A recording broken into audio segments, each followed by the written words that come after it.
Hello and welcome back to the Beard Before Wicket podcast. It's been a while that we've done one virtual, but we have to because the test just had probably one of the maddest ends in test history.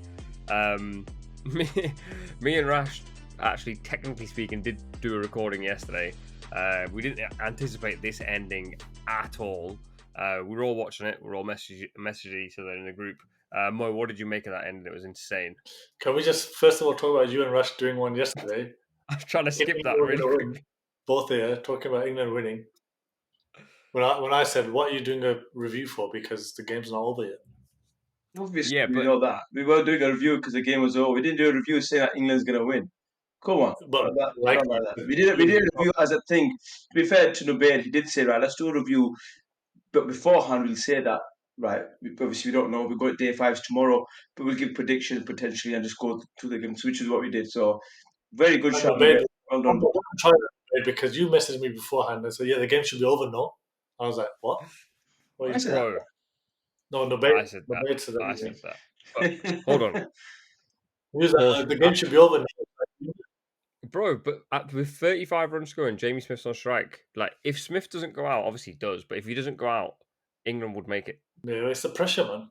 It's different pressure Mm. now because 35 runs sometimes feel like 80 runs.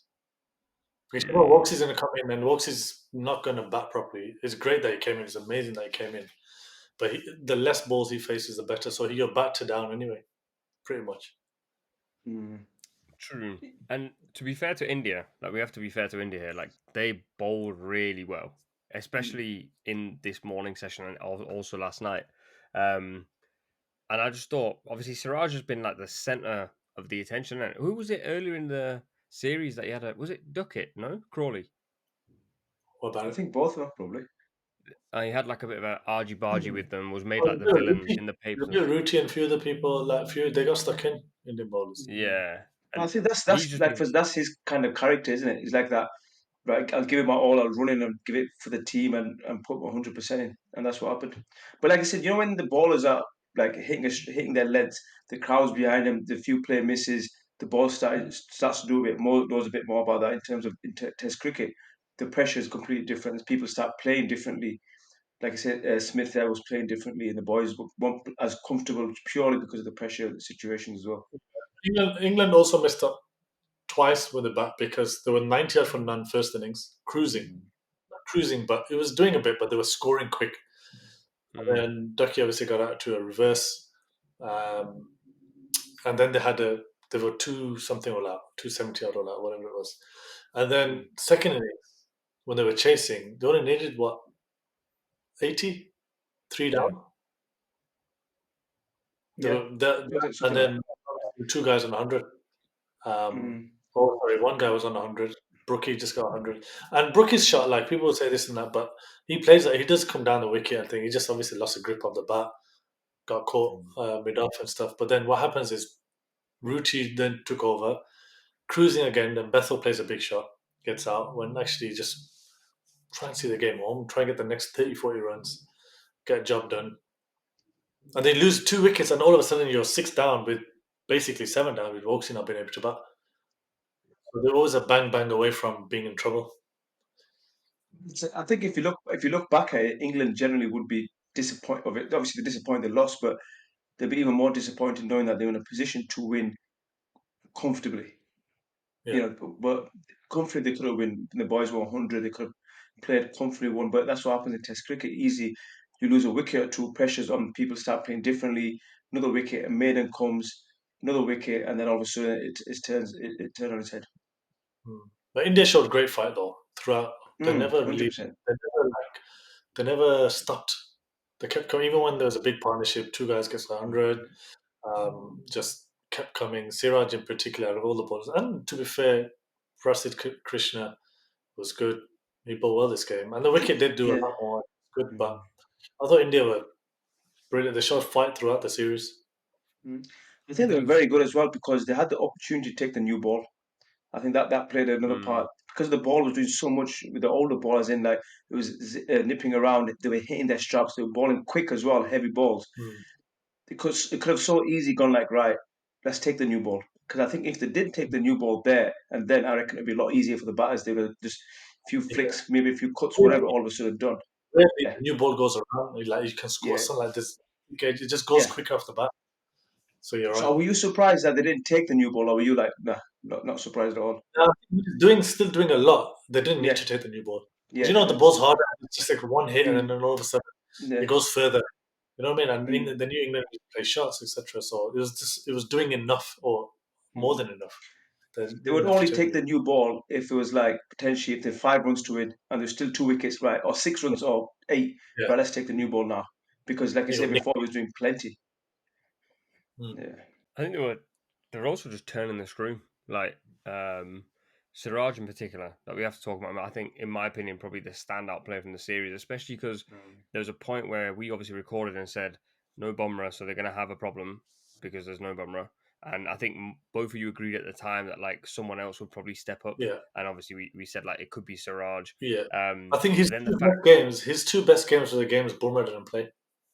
He got six, Yeah.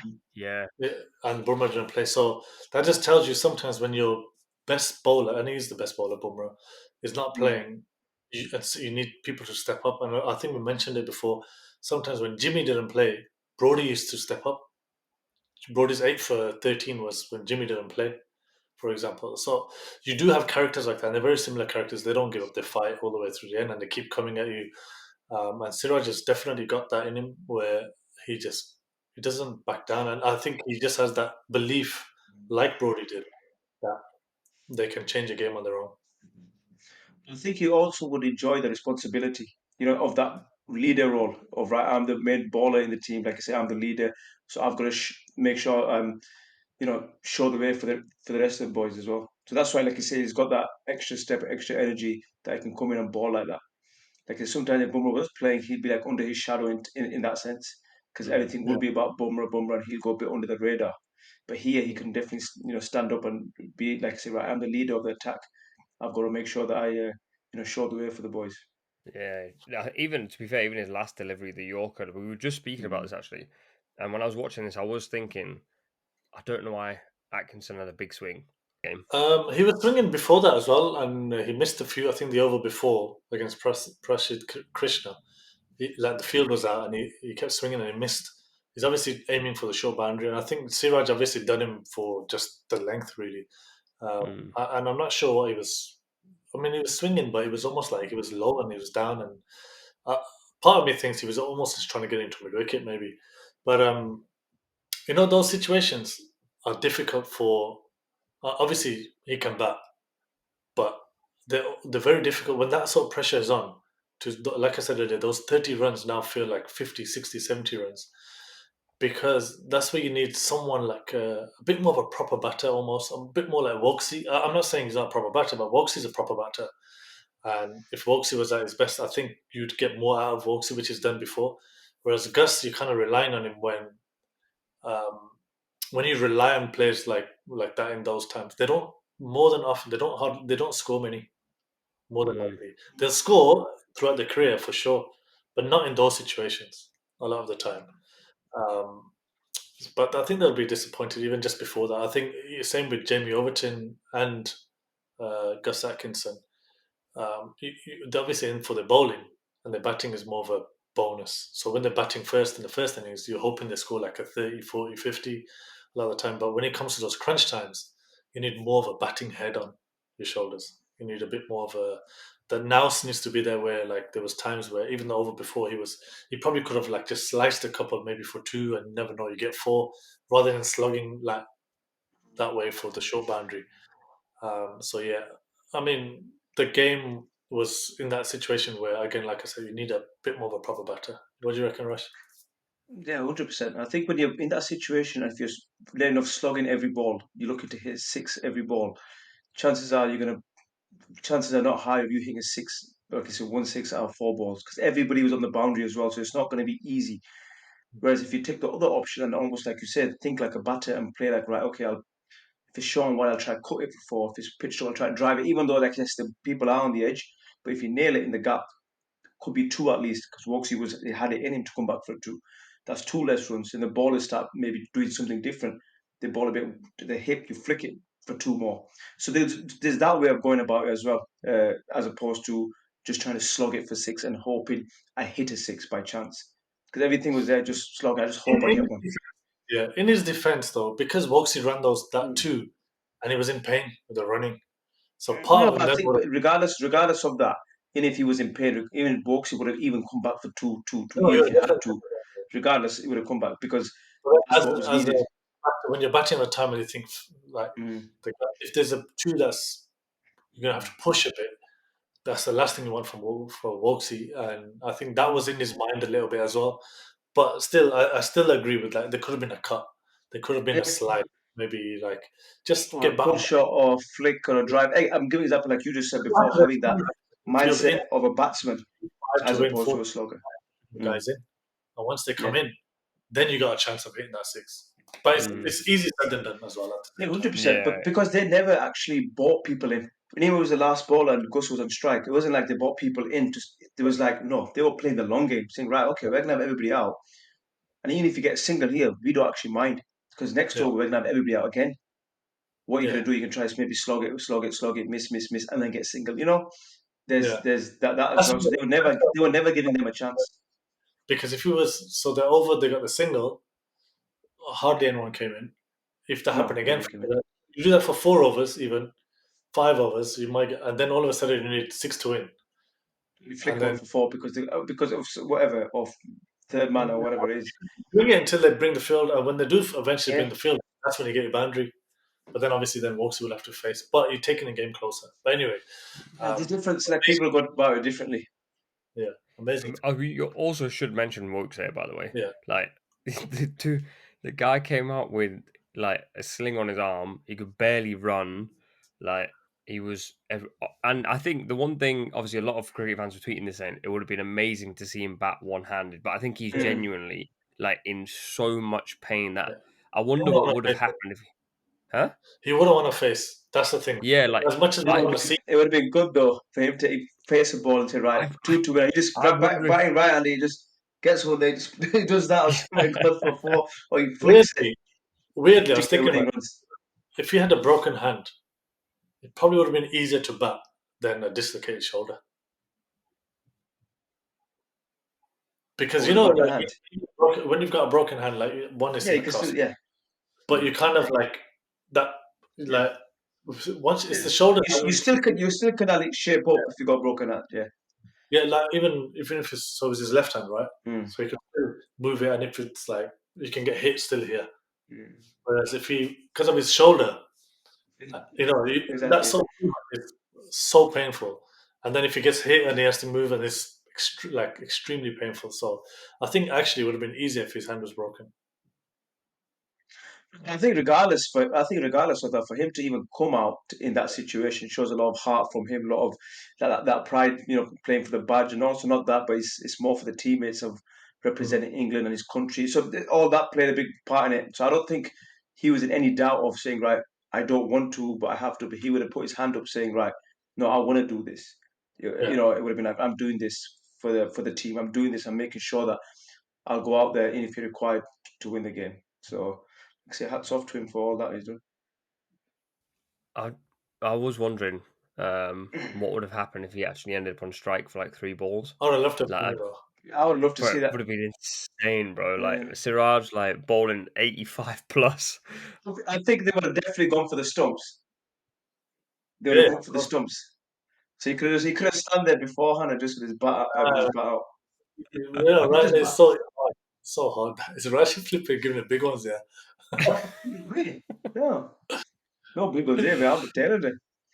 I'm just saying, like, if he did it, I'm gonna say if he did it, then obviously they aim for the stumps. Just he would try to put his bat out. It would have been amazing if he just slashed the 4. Oh, and it ran away for 4. Mad. Also, generally, this test, not just this one in particular, but this entire series is the second most runs in a men's test series ever. Do you think that's a combination of like talent, tactics, and I feel like the amount of people that I was watched this when I was driving, so I was basically driving through London, and everyone was sat like around a screen or outside a pub or whatever. I feel like it's reignited the interest in Test cricket.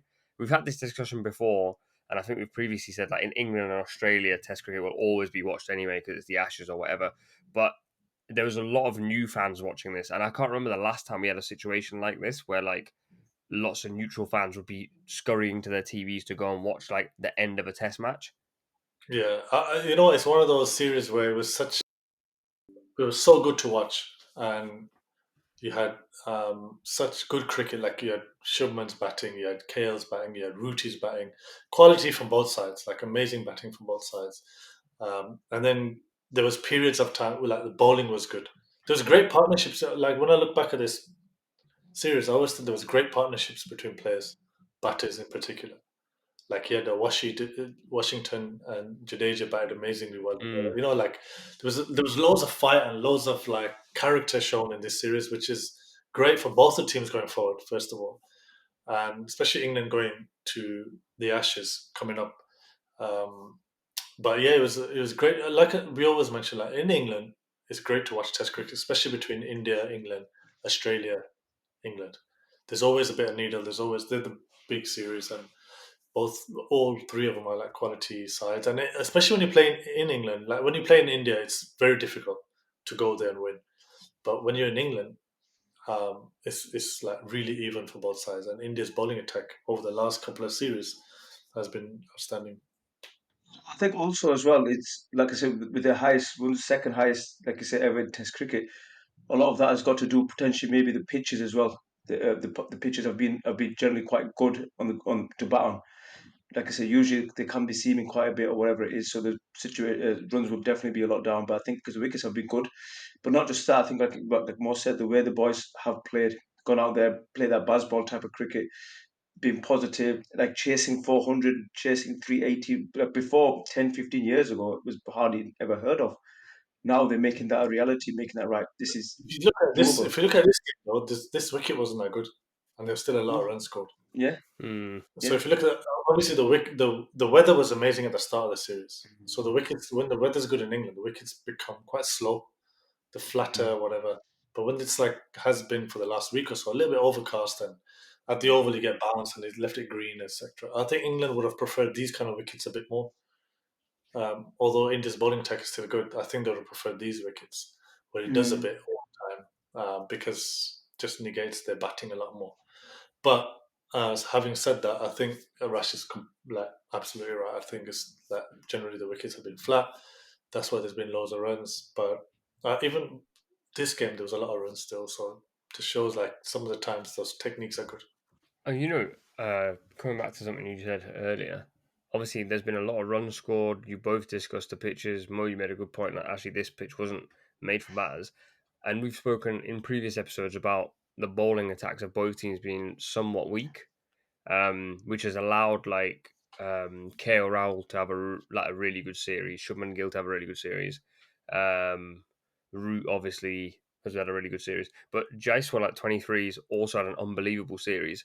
And I wonder if that's because the seam attack of both teams is weaker, obviously without Archer and Bumrah, or that this kid actually is like destined for the top. No, I don't think it's because of the weaker bowling attacks. And I don't think they're that weak, to be honest with you. I, I think they're weaker in terms like without Bumrah, you're weaker. Without Jaffar, you're Yeah. probably weaker. And India are probably missing Shami, who's been coming for the last. I mean, Shami's come Mm. done amazingly well over the years. Um, so I wouldn't say that it's a weak bowling attack, or they're just Not really weak, but I think from in comparison to say batting, we're looking at like some of the best batters, yeah, and the bowling attack is sort of. I don't want to dig anyone out, but Prasad Krishna has come in yeah, and probably wasn't expected to be in yeah. the series. But, Then he but is. he's got better. I think when they played Shardul as the all rounder, I think they were a little bit weaker Yeah, because he wasn't bowling probably as good as he probably can bowl. And then when Washi gave him more with the bat when he came in, and then obviously bowled and took crucial wickets. I think at Lords, but I would say that KL, Shubman, Jaiswal, these guys will get runs even if the bowling attacks are good because they've done it in Australia recently just now against probably the best bowling attack. yeah, So I wouldn't their quality. I think people don't realize how good like someone like KL in particular is opening the batting. He was brilliant last series as well in England, and he's brilliant again this series. I actually think Shubman scored the most runs and was outstanding and a like brilliant technique. But I thought KL's role within that side was probably the best I've seen him Yeah. play over the. He's such a good player, and I'm sure Rash is the same way. I genuinely believe that he's one of the best players in the world, and I've said that for a while. Like sometimes I just feel like he doesn't take the handbrake off, like just free up a bit more. But generally, I would say he's one of the best players in the world, and people don't I talk think about him a it, lot. yeah. He goes, like I say, he goes under the radar. Like this Massive, series is how he's batted, his tempo, his technique. You know, the art, like you say, how you speak about the art of batting of in Test cricket, going forward, going back. So there's a lot of that in it. Like he was really tight in defence, but there was a half volley, he drove it. It was caught. So he had his game in order. He looked very comfortable, and his game was in order. And this is the first time probably you've seen that over a period of 5 games where he's consistently looked right. This guy looks class. He yeah. looks real good in defense, in attack and stuff. Proper And going back to that, also the bowling of the being a lot weaker. Obviously, you know when you have people who have played for 10, 15 years like Jimmy and Brody, yeah, naturally when the next people come, they are going to be weaker because they need that time again to play for 5, 10 years to get their name up and get the experience, and then the cycle continues. So at this moment in time, England are, like you said, bar walks the experienced player is and Joff and Woody, but like I said, when they're playing, everybody else is fairly new coming into the setup until the 5 years. Then you'd be like, right, they're set. yeah. Then the And there's cycle guys continues. like Cass, I thought bowled really well. Mm, Krishna in the end bowled really well. Siraj mm, obviously has been playing for a while now, and he's starting to rise as a test bowler. Properly, like now, I think people are going to talk about him a lot more. So like Rush says, when you lose these bowlers like Shami, Jimmy, Brody, this is going to happen. Um, so these guys now for the next 5 to 8 years are going to play and hopefully build the next batch of bowlers coming through. And yeah, it's a great point, Rush. Well done. um, the one thing we haven't spoken about is I think India, there was some sort of interview where they admitted that they were trying to disrupt Root's batting, and then Warner tweeted something which Stuart Broad has since replied to, but he said um, Joe Root will need to take the surfboard off his front leg. Sounds- Ian Warner, like a bit of a clown, to be honest with you. He's just um, trying to obviously get into Ruti's head, which he won't. Ruti's got so many runs, and or But just that's what I was going to say. put off When the all whole this is banter thing, and it's he's just Warner in it. when all this is happening, so like you've got India trying to get in his head. Warner's obviously tweeting. Um, what's like? Do people talk about this in the dressing room? Like, does this actually get under anyone's skin? And you can maybe not Root. Yeah, Root doesn't get I mean, miles there's about certain it. players that people would have identified to get under their skin in different ways. So, like some guys, you try and I remember that 2016 final against West Indies. We were like, right, when Marlon Samuels is batting, we won't say anything. Just leave him. He actually plays better sometimes when you like get into him. We won't say anything, leave him alone. I remember he blocked the first ball and Jay Roy and Stokes everyone just flying into us. Oh my god. You know what I mean? So like there's different ways to do it. And like some guys you just don't say anything to. Like Johnny was another one. Johnny Bairstow, like he loved it. He was looking for it. Vera same that looking for a fight, looking for something to get them going. Whereas some guys you just don't say anything to. But Ruti, like the guy's got so many runs now. Like he's been through the whole thing. Mm. It won't affect him. Even with India trying to get under his skin, it just didn't work. Like clearly, it didn't work because he scored loads of runs. But yeah, there's some players you can do that to. Some players you can't. Rash, we spoke about this obviously in our fake preview yesterday. Would you would you say what's been happening is like unethical, or do you think it's just part of the game? Like, there's a few people, and I think because cricket's changed a bit, and we've discussed this at length a few times, that there's a few people on socials that are a little bit like India tiptoed the line a bit and went too far a few times. Siraj went too far a few times. Um, Obviously, like as a player, you're generally pretty chilled, but would you personally be going? this is wrong, or we shouldn't be continuing this, or is this just how Test cricket needs to be? I think it's part and parcel of the game. I think that's what Test cricket is. Obviously, that's how the people get up for it in that sense. Firstly, the players itself. Otherwise, if they don't do that, they don't have that back and forth or get stuck into some kind of play or have that little bit of thing, it'll be dead. Like it would be actually dead, but because they have that, they're not they also got that fight for it. But also, I think from a viewer's point of view as well, people watching they enjoy that. They'll enjoy watching the whole battles, people going head to head, the bit of talk here and there, and having a little bit of a push. But obviously, in a way where it's not step going over the boundary, but in that way. So I think there's room for that. Obviously, I think people want to obviously do that to get people in people's head as well. So it's a thing there where you just want to get into that. Mo? Yeah, it's part of the game. I think it's good for Test cricket. I honestly do. I think obviously there's you don't go far and like outside the boundaries of whatever those lines are, whatever. But I genuinely think it's good for the game. I think needle is good. I think like just people want to watch it more, and that's probably one of the reasons we were talking about earlier when you mentioned like everyone's glued to the TV only for what 35 runs today because anyone could have won it, and they both had so much needle. I know if you watched some of the game yesterday when there was a bit of time waste, or when I think Zach Rowley stopped someone before he got bowled. Like Shubman was smiling and stuff, whereas the last game I Lords he was like flying into why you're wasting time, etc. So, this it's good, man. I think it's great for Test cricket. And it's what the game needs. It's what Test cricket needs, and this is why people have always loved Test cricket. You heard about all those stories back in the day where Atherton versus Donald, and there's been plenty of that kind of stuff. And yeah, I think it's amazing for the game. I'm with you. Right, before we wrap, me and Rash and Mala are going to do a series review, but Mo, you won't be there, so I'm going to ask you both these questions now. Very quickly, who's your batter of the series? Mo, you can go first, and then Rash, and I'll go.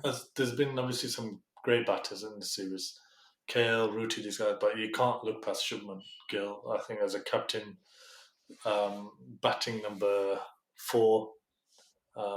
I just think the runs he scored number 1, obviously. I think it's the most by an Indian in outside of India or something. But I think the technique he's showed has been like unbelievable, and the discipline. A lot of times, like there was times where I think he could have played with more shots, and like I think normal these days people would have been a bit more like massive shots, but he just sometimes just stayed in and scored runs. And as a captain, obviously first game, first series, unbelievable effort. So I would give it to him. I think I'll probably go with Brookie. I think because first I think he was probably second leading run scorer of the series. Is it third? Okay, but I think just the way he's gone about things in that sense, how he's counter-attacked in situations where, for example, England may have lost a wicket, he had the quick wickets, but he's come out, took the game to the opposition, scored 100, scored a 50, and changed the momentum of the game. And he's done that throughout the series, especially the last test now, the fifth test, he did that again. First innings 50 or second innings 100, playing that way, changing the momentum, changing the whole game on his head as well. So for me, I think Brookie. Rash. By the way, my batter of the series would be KO. I think he's been unreal. But I said this when we did the first episode. I love this guy. Anyway, Rash ain't interested. Yeah, Yes, but you know. Rash, best wicket, if you can remember a good one. good question. Uh, that's a good one. I'm gonna go Joff to Jaiswal around the wicket. I remember if he got him balled, was there balled or caught behind? Go behind. I think it was balled. Was it? What did he get balled? He got somebody balled like that. You want to pan? Eh? That's the one. Pan. Yeah, that was good. That's the one. Sorry. That was really good. Come on. I'm actually gonna go for Siraj's against Gus Atkinson, the last one, just because like it was a top ball. It was a great ball, and I think with everything that's happened in the whole series, under pressure, like after dropping Brookies or not dropping him, but like stepping over the rope, and then to finish it was a fitting finish for him. So yeah, I'm gonna go for the last one. I'm gonna go show Bashir because he was getting Oh yeah, so much stick. that was a good one. Yeah. Yeah. Which Plus, one? it was against Siraj. The one That he got against when Siraj. he bowled the last ball with a broken hand. Yeah. Like the story was good. He was getting so much stick online, and then obviously balls out. Last two, we'll go moment of the series. I've got mine, but Mo, I'll let you go first this time. I'm actually gonna put it down. I'm gonna use that Shoaib Bashir one. The last bit. I think it was a great moment for him because he had obviously bust his hand. He had to come on to bowl. Like he came on bowling, and I think people were giving him so much stick. And then for him to get the final wicket, celebrate with the boys, I like that feeling. Is a great feeling, and I think for me that was one of the moments. I can't think of too many now, but I would say that would be definitely one of the moments of the series. Yeah, so I'm gonna go with that. Hard to think. Go on. Oh, it's pretty Go on, hard Rash. because you got to go back to certain things. I think that's definitely one of them. I think another one would be like the fresh one, would just what happened today in the Test match. That last when Siraj got a wicket off Gus. That's a pretty easy one to know that Yeah. moment of winning that, not winning that game, but drawing the series, because that was a crucial moment. Like I said, they only need 6 runs to win. So that will be a bit more, like you say, that sticks into bed a lot more because it's fresh. I think. Sorry, one more moment. I think the partnership between Jadeja and Yeah. Washington was Washington a Thunder. huge moment in the series Save the because game. saved the series, and then give them a chance for the next game, which obviously then they drew it. So otherwise they would done. Surprised neither of you went for Woakes in a sling. Like I said, that will be an iconic Yeah, moment. that's amazing. Yeah, there's so many This though. test. There's so many. Yeah, that's what I'm saying. You probably missed so many other things as well. You know the fact that Bash bowled with a broken hand, like bust hand, and to get the wicket, that's big as well. Yeah, that's insane. I've lost mine now. Mine was in my head, but it's gone. Oh, mine would have been Siraj against Duckett in the first test because I think that ignited everything after. I think that maybe that was inevitable to happen anyway. What happened? Was when Siraj and Duckett basically gave him a massive send off and it kicked off after. Oh, Yeah, Mo, nice shot though. is that the first? Finally, Or was that the second? huh? Was that the first test match or second? I think it was the first test match, wasn't it? And then it kicked off after. I thought it was the second one, to be honest with you. Is that one at Lords when it barged in? I mean, either way, it happened, didn't it? Yeah, good one. Last one, player of the series. For me, it's. Oh, you gonna ask me or Rush first? Either Rash having a think, so you can go. I'm first. gonna go Ben Stokes. I think he was. Ooh. I think he was the big difference in the ball. I think he was before the game. He was leading wicket taker, and he was up there with the runs as well. And I'm gonna go. I think generally his all round performance was like unbelievable. I think he showed his like true all round abilities. He bowled. He was England's best bowler for the first probably 3 games. Like he bowled rapid. I thought he bowled quick in the first game, second game as well. I'm gonna go Ben Stokes because I think he was one. He was a big miss this game, but his runs, his wickets were proper all round stuff. And it's always easier to go for an all rounder, so I'm gonna go him anyway. I probably would have said similar to Stokesy. But I think if I didn't have to say Stokesy, because most said Stokesy, I would say I would go for a bowler. So I'll probably go for Siraj. It's so easy 23 going for wicket. like the Gill because you got the most runs, Ruti, most runs, whatever. But giving it to a bowler like Siraj, got 5 for 2 in the game, ball well throughout. He's never missed a game as well. He's played every game, not resting, nothing, coming back. And every game, like I say, when he's bowling, runs in, it's like he's fresh. Yeah, He's running, steaming, and bowling. So I would give it to Siraj. yeah. If it was like I say, obviously I would give it to Stokesy, but and I would give it to Siraj now. Who's yours, Nubaid? Shubman Gill, man, 700 plus runs in his first test in England as captain. Yeah, And was it his first test where he got 100 in his first game? Like, imagine the pressure he would have been under if he didn't get that. And then after that, it felt like there's no pressure on him at all. So probably Shubman Gill. Right, for those of you listening, this has been a slightly longer one, but we're releasing this early hours in England, so I'm sure this will be the first thing you listen to in the morning when you're on your commute or wherever you're going. And then me, Rash, and Mala, like I've said, we'll be recording a test series review where we talk about everything that's happened in the test. So if you enjoyed this, then make sure you drop a like, follow the pod wherever you follow the pod, YouTube, Spotify, Apple, whatever. And we'll see you on the next one.